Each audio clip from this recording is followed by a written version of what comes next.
I've always known my family is different, not just lucky or long-lived, different.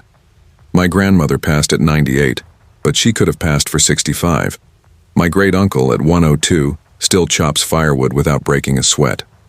For years we called it good genes.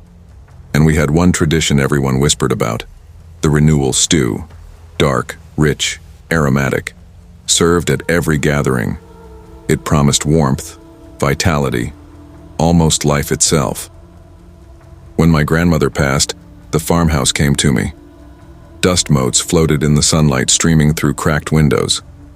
I wandered into her study, the air smelling faintly of old paper and lavender. There it was, a leather-bound book, edges worn, handwriting curling across the pages like roots. My pulse jumped.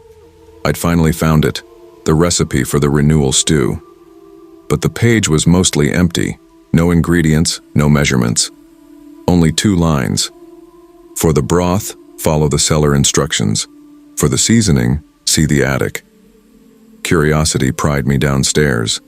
The cellar smelled damp, earthy. Stacks of jars lined the walls, but behind them, a loose stone revealed a hidden chamber. Inside, clay pots brimming with dark, peaty soil stared back at me. Pale roots curled out of each, twisted and knotted, unnervingly like fingers. A journal lay open on a rickety table. Its entries, decades old, described a process, one I could hardly believe. When a family member dies, they are not buried, not cremated. They are planted in these pots. Over time, the soil and body produce a root, a life root. Boiled for days, it forms the base of the stew.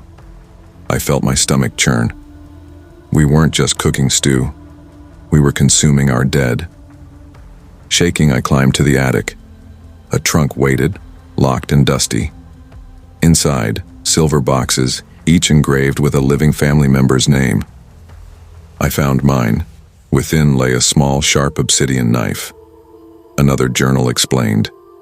The seasoning was blood, nail clippings, even tears of the living. Each contribution awakened the ancestral broth. I slammed the book shut. I couldn't participate. I wouldn't. The next gathering was for the autumn equinox. I feigned illness, felt defiant.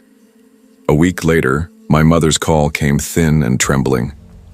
Aunt Clara, she's declining. I drove through misty, winding roads. When I arrived, the woman who opened the door was a stranger in human skin. 80, maybe older, translucent, fragile, hair patchy and white.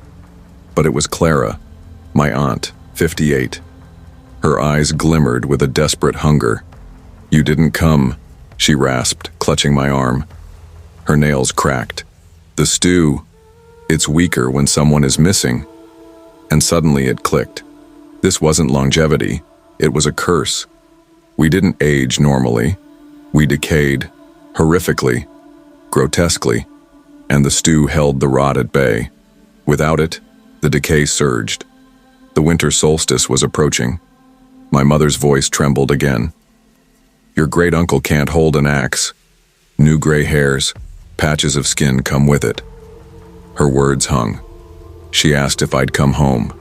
They needed me, my contribution. I stared at the silver box, knife inside, cold and sharp. A choice lay before me.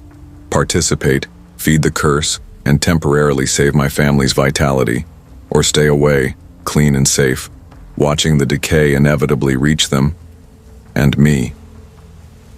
That night, I couldn't sleep. Shadows stretched across the room, the wind whispering through cracked windows. I imagined the stew bubbling, roots immersed, the past and present intertwining in its dark depths. Could I bear the smell, the knowledge, the taste? I thought of my grandmother, still radiant in her late 60s, and the eerie gleam in my aunt's eyes. I thought of the hidden cellar, the life roots twisting in soil like trapped hands, the silent watchfulness of the attic's silver boxes. And I knew, if I refuse, the rot will come. If I go, I will carry a piece of the curse in my veins. Outside, the wind stirred, brushing against the frost-tipped trees. A branch tapped the window like a knuckle. My heart thumped. Somewhere in the house, I felt the weight of unseen eyes, waiting, watching. I have a decision to make. Do I keep the secret safe, refusing the renewal stew and let my family crumble before me? Or do I succumb, offering my blood, my tears, my living essence, and keep the curse contained for another cycle? The silver knife gleams in the moonlight. My pulse races. The house is silent, but the roots wait. And so does the stew.